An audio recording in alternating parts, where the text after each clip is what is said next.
Japan ने 80 साल से भी ज्यादा समय बाद पहली बार जोरदार वापसी की है और सिर्फ एक नहीं बल्कि 2 एयरक्राफ्ट कैरियर बनाए हैं। इजुमो सब कुछ कर सकता है। इसमें अत्याधुनिक रडार है जो एक साथ दर्जनों लक्ष्यों को ट्रैक कर सकता है, पलक झपकते मिसाइल इंटरसेप्ट कर सकता है और घातक फाइटर जेट्स का बेड़ा है।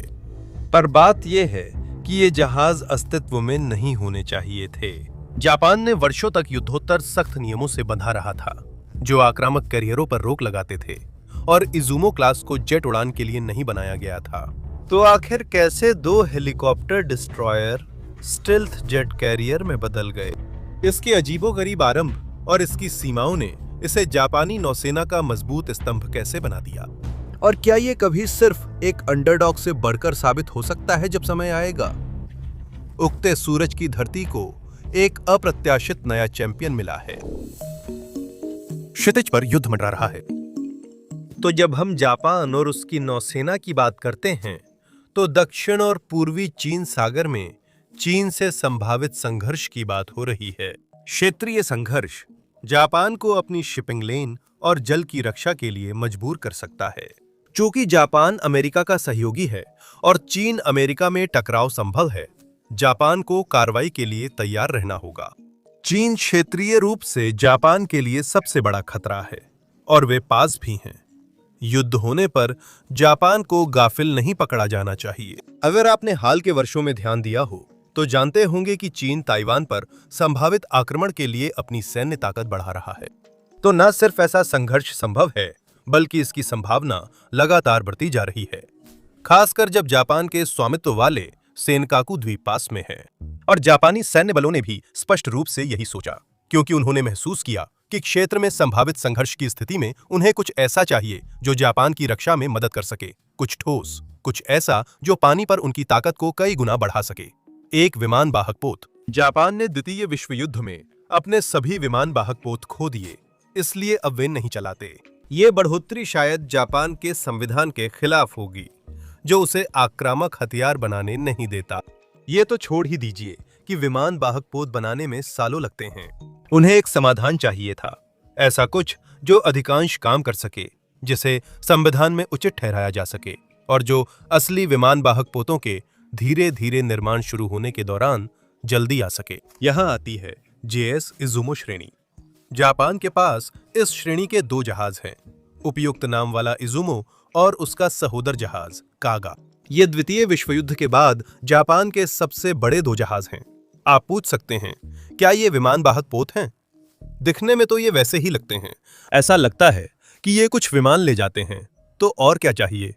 देखिए, इन्हें आधिकारिक रूप से इसी साल 2025 में पुनर्वर्गीकृत किया गया। इन जहाजों के जापानी सतही बेड़े का नया गर्व बनने से पहले इनका मूल उद्देश्य कुछ और था। इन दोनों जहाजों के निर्माण की मंजूरी 2009 में दी गई थी, लेकिन इन्हें विमान वाहक पोत के रूप में नहीं बल्कि पनडुब्बी रोधी युद्ध और आपदा राहत जहाजों के रूप में स्वीकृत किया गया था। ये दोनों जहाज क्रमशः 2015 और 2017 में पूरे हुए और इन्हें कभी हेलीकॉप्टर कैरियर, कभी हल्का विमान वाहक पोत, तो कभी हेलीकॉप्टर ले जाने वाले विध्वंसक या क्रूजर कहा गया। सच कहें तो हर तरह के नाम दिए गए, चाहे उन्होंने इसे जो भी नाम दिया हो। लेकिन 2013 में इजुमो के पहली बार सामने आने पर चीनी लोग बिल्कुल भी खुश नहीं थे, क्योंकि जापान का पनडुब्बी रोधी युद्ध और आपदा राहत जहाज दिखने में काफी हद तक एक हल्के विमान वाहक पोत जैसा था। 2018 में जापान सरकार ने दोनों जहाजों को विमान वाहक पोत में बदलने की मंजूरी दी, जिससे बीजिंग की शंकाएं सही साबित हुईं। जैसे जैसे चीन समुद्र में अधिक आक्रामक होता गया और साझा जल क्षेत्रों में अन्य देशों पर दबाव डालता गया, जापानी सरकार को पता था कि उन्हें सुरक्षा के लिए कुछ चाहिए, इसलिए इन जहाजों को गुप्त रूप से फिर से तैयार किया गया, जब तक कि 2025 में उनका पुनर्वर्गीकरण उजागर नहीं हुआ। लेकिन अब भी इन जहाजों के लिए कोड सीवीएम है, जिसका मतलब सिर्फ बहुउद्देशीय होता है। यहां तक कि जापानी नौसेना भी नहीं जानती कि इन्हें क्या कहें। हमें भी पूरा यकीन नहीं था, क्योंकि दोनों जहाजों में अब तक कई बदलाव हो चुके थे, इसलिए इन्हें पहले जैसा कहना मुश्किल था। किसी के पास भी फिक्स्ड विंग विमान के उड़ान भरने के लिए पर्याप्त लंबा रनवे नहीं था, इसलिए दोनों के पूरे आगे के हिस्से को हटाकर रनवे को लंबा करना पड़ा। हाँ, ये श्रेणी अब एक असली विमान वाहक पोत बनने वाली थी, सिर्फ समुद्र में हेलीकॉप्टर बचाव के लिए नहीं। डेक्स को अतिरिक्त विमानों के वजन और घिसाव सहने के लिए मजबूत और संशोधित किया गया। अब इन विमान वाहक पोतों को फिर से नामित किया गया और आधिकारिक रूप से दुनिया के सामने पेश किया गया, जिससे जापान में काफी सार्वजनिक बहस हुई। जैसा बताया, द्वितीय विश्व युद्ध के बाद जापान के संविधान में आक्रामक हथियारों पर अस्थायी प्रतिबंध था। तब से जापान द्वारा बनाए गए हथियार संविधान के अनुच्छेद 9 के तहत मुख्य रूप से रक्षात्मक माने गए। एक विमान वाहक पोत को ऐसे भी देखा जा सकता है कि वह विमान भेजकर लक्ष्यों पर हमला करता है।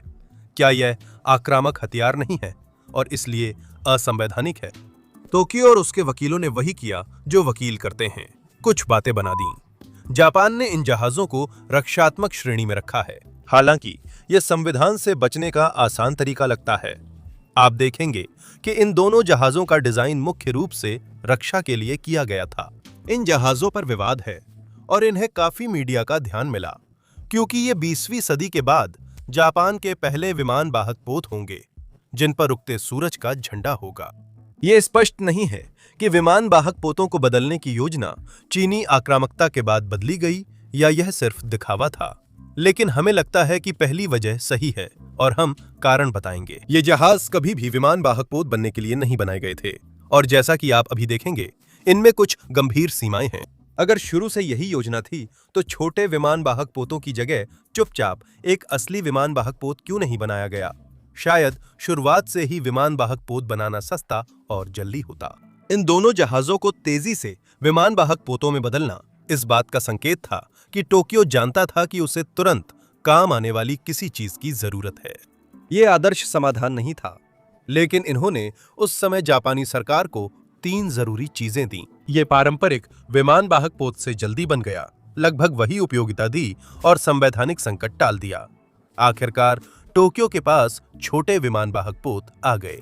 तो जब हालात मुश्किल हो जाए तो वे क्या कर सकते थे?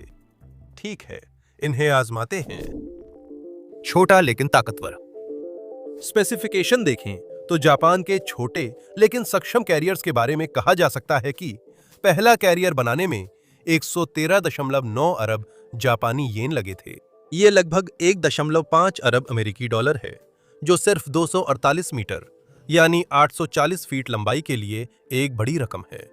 इसकी चौड़ाई भी सिर्फ 38 मीटर या 124 फीट है। कैरियर्स के मामले में यह छोटा है।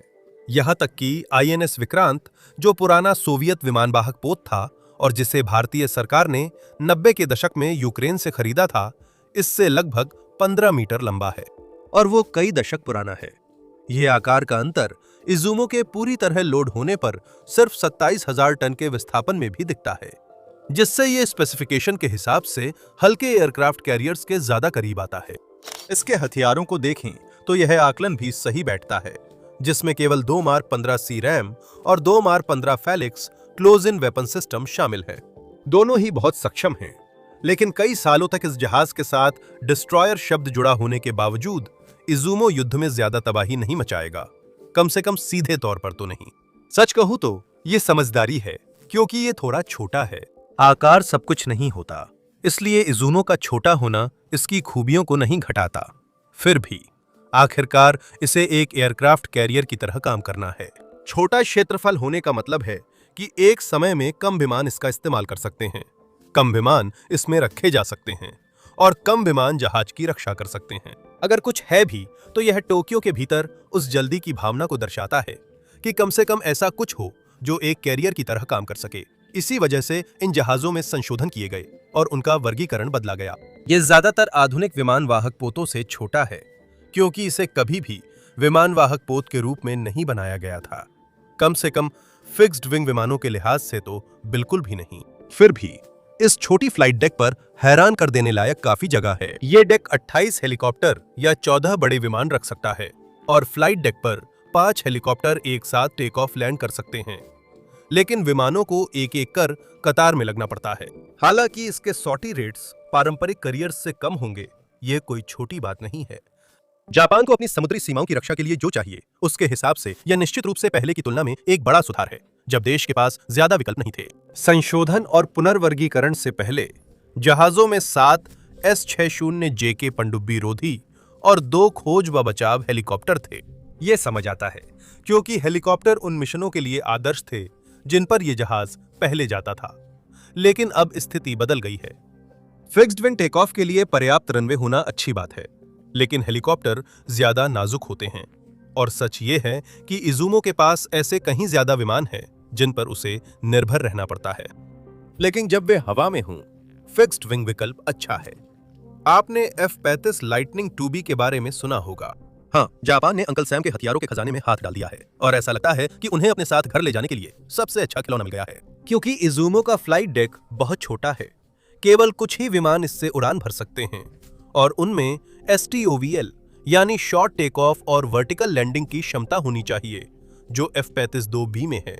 ये फ्रैंकनस्टाइन जैसी मिनी कैरियर क्लास के बारे में सोच बदल देता है, क्योंकि कुछ F-35 होना भी अधिकतर हालात में बड़ी ताकत है। यह कहना जरूरी है कि ऐसी वर्टिकल टेक ऑफ या लैंडिंग पारंपरिक लॉन्च से धीमी होंगी, जिससे सॉटी रेट और कम होगा। और क्या, इसकी गति लगभग 30 नॉट्स है, जो अन्य नौसैनिक जहाजों और कैरियर्स के बराबर है। ये 4 LM-2500 IEC गैस टरबाइन इंजनों से चलता है, जिन्हें इशिकावा-जिमा, हरीमा इंडस्ट्रीज और जनरल इलेक्ट्रिक ने बनाया है। इन जहाजों का मुख्य उद्देश्य था कि विमान न होने पर ये अधिक सामान ले जा सकें। कैरियर मोड में 400 सैनिक आराम से जहाज पर समा सकते हैं, जो 970 क्रू मेंबर्स के अलावा हैं जो जहाज को चलाते हैं।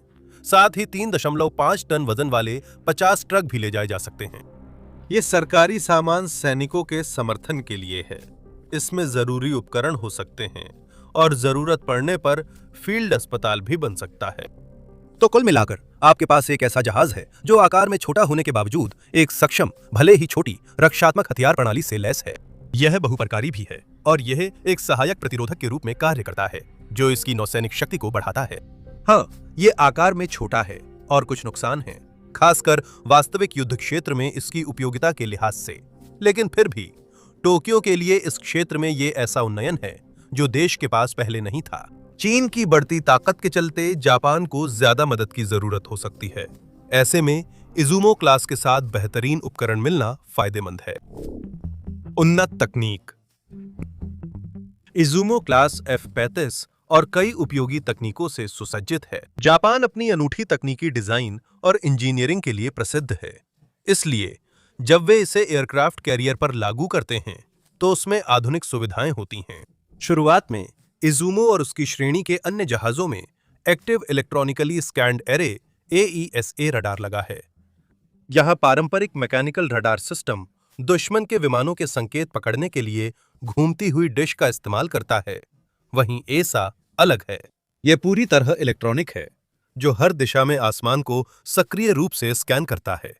रडार डिश समय गंवा सकती है, जिससे दुश्मन पहचानना और मुकाबला करना मुश्किल हो सकता है। AESA प्रक्रिया को तेज बनाता है और कई लक्ष्यों को एक साथ ट्रैक कर सकता है, जिससे ये आज कई सक्षम जहाजों के लिए महंगा लेकिन बहुत जरूरी अपग्रेड बन जाता है।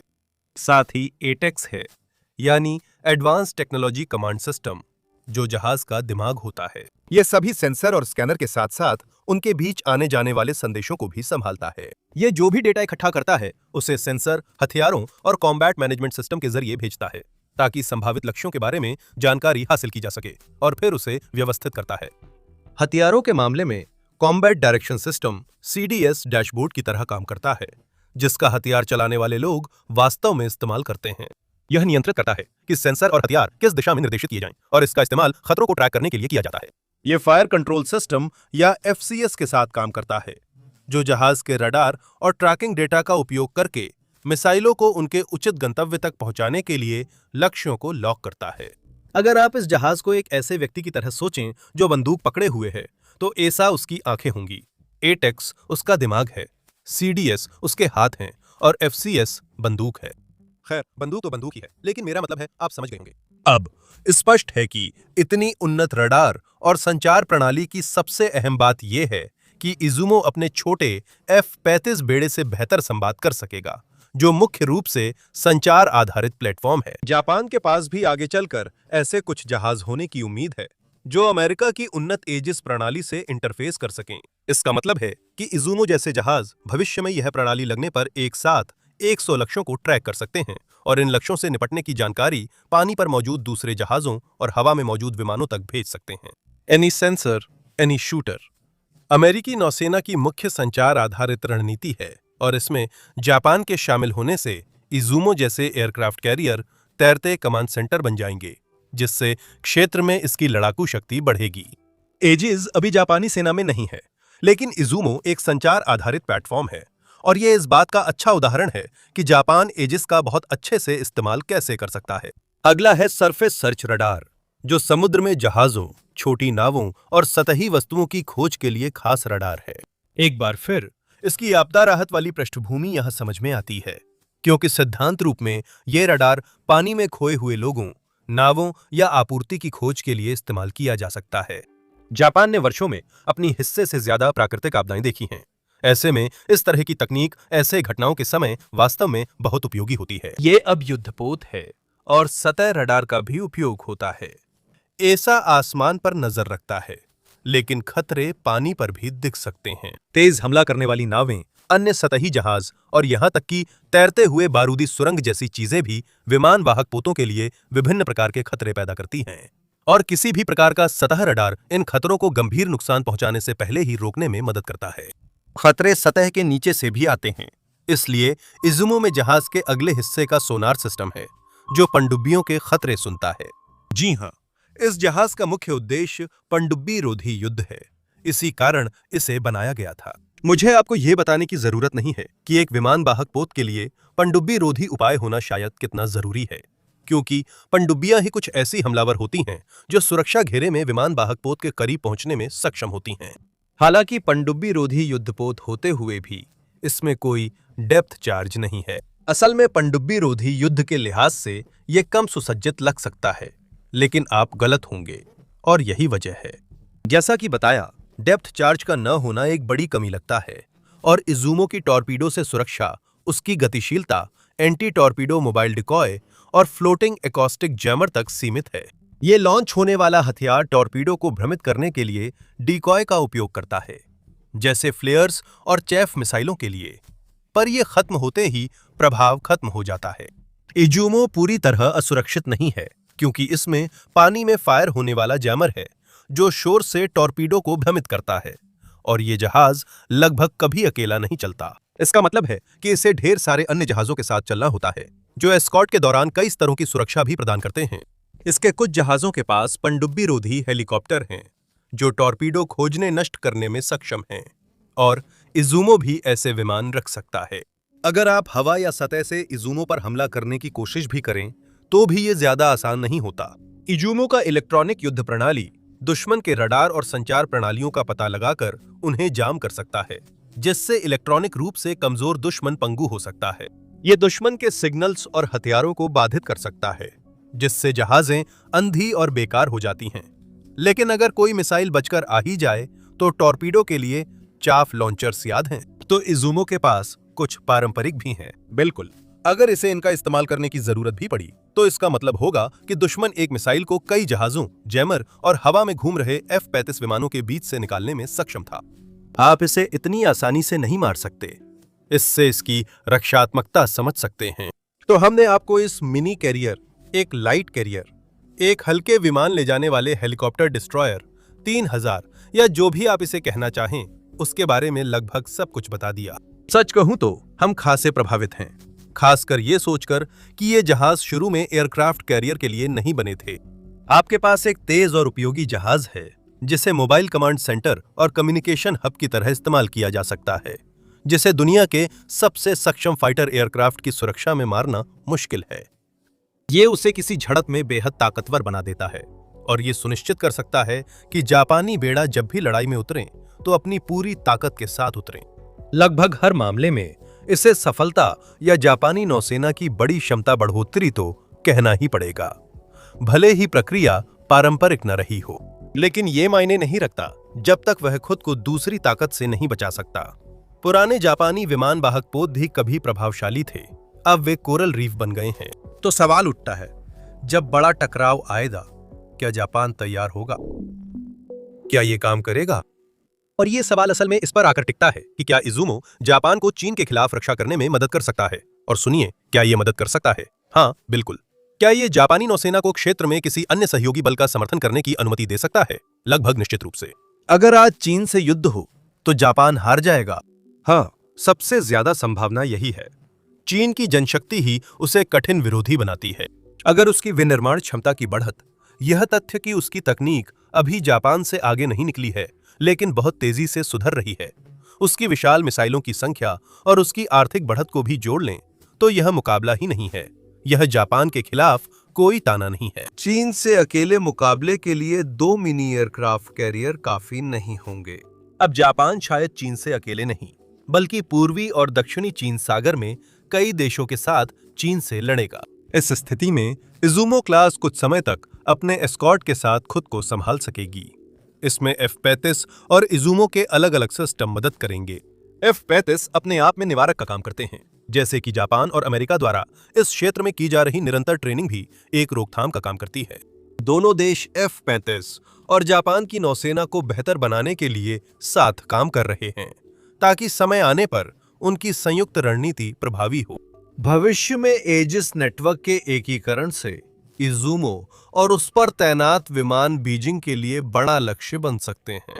क्योंकि यह कमजोरियां हैं, यह असंभव नहीं है कि एक ऐसे हालात बन सकते हैं जहां चीन अपने विशाल क्रूज मिसाइल भंडार से इज़ुमो और अन्य जापानी जहाजों को पछाड़ सकता है।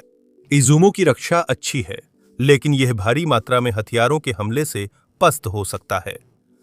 अगर कमांड सेंटर नष्ट हो जाए तो यह बिखरे और अव्यवस्थित बेड़े के लिए अच्छा नहीं है।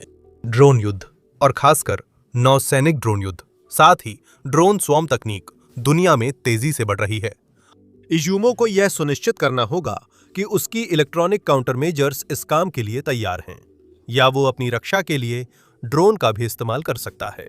इज़ुमो ड्रोन ऑपरेशन के लिए उपयुक्त है क्योंकि इसकी रनवे छोटी है और हल्के ड्रोन पर असर कम पड़ता है। ये जापानी नौसेना को इज़ुमो और कागा को भविष्य के लिए तैयार करने में मदद करता है, जब असली कैरियर उनकी जगह लेंगे। ये कमजोरियां हैं, हाँ, लेकिन इसका मतलब ये नहीं है कि ये जहाज और इसके जैसे दूसरे जहाजों की रक्षा नहीं की जा सकती, बल्कि ऐसा बिल्कुल नहीं है। अपने इलाके, युद्धपोतों, पनडुब्बियों, F-35 मिसाइल रक्षा प्रणाली आदि के साथ जापान इन जहाजों से सही हालात में चीनी सतह बेड़े के एक हिस्से के खिलाफ अहम समुद्री मार्ग नियंत्रित कर सकता है। F-35 जापानी बेड़े को सैकड़ों मील की निगरानी क्षमता देते हैं और संचार नेटवर्क हर उस चीज को खत्म करने के लिए काम करेगा जिस पर उगते सूरज का झंडा नहीं है। इसे हटाना तब तक मुश्किल है जब तक पर्याप्त मारक शक्ति, ध्यान और प्रयास न हो, जो चीन के विरोधियों के लिए आदर्श है। सीधी टक्कर ज्यादा नहीं चलेगी, लेकिन चीन के पास जापान पर खर्च के लिए जरूरी संसाधन शायद न हो। और इसी के साथ हमारे पास एक छोटा सा विमान वाहक पोत बचता है जो उम्मीद से बढ़कर काम कर सकता है। मेरा मतलब है, ये सच में कर सकता है। हालांकि यह एक आधुनिक विमान वाहक पोत के लिए अपेक्षाकृत छोटा है और शुरुआत में इसे विमान वाहक पोत के रूप में डिजाइन भी नहीं किया गया था। फिर भी हमारे पास कुछ ऐसा है जो सक्षम, भरोसेमंद, लचीला और खतरनाक है। जापान अपनी खुद की और भी विमान वाहक पोत पूरी तरह से नए सिरे से बनाने की योजना बना रहा है, लेकिन तब तक इज़ुमो क्लास जरूरत पड़ने पर कमी को पूरा करने के लिए काफी है। जैसा कि वीडियो में कई बार बताया गया है, इनके पास होना फायदेमंद है। द्वितीय विश्व युद्ध के बाद जापान का सबसे बड़े जहाज और पहले विमान वाहक पोत होना महत्वपूर्ण है। यह भविष्य में हिंसा की संभावना को लेकर बहुत कुछ कहता है और ऐसे विरोधियों का डटकर सामना करने की जापानी भावना के बारे में भी बहुत कुछ बताता है। इज़ुमो पूरी तरह परिपूर्ण नहीं, पर आज के जापान का सही प्रतिनिधित्व करता है। छोटा मगर शक्तिशाली, अनुकूलनीय मगर कुशल, संगठित मगर घातक और हर परिस्थिति के लिए तैयार। लेकिन आप इज़ुमो क्लास के बारे में चाहे जो भी सोचें, चाहे आपको लगे कि यह आखिरी समय में इकट्ठा किया गया कबाड़ है, या फिर आपको लगे कि यह देश की नौसैनिक क्षमताओं में एक शानदार जोड़ है, हम सब एक बात पर सहमत हो सकते हैं। अगर वह क्षितिज पर मंडराता हुआ संघर्ष सच में कभी आ जाता है, तो जापान को इसकी जरूरत पड़ेगी। देखने के लिए धन्यवाद।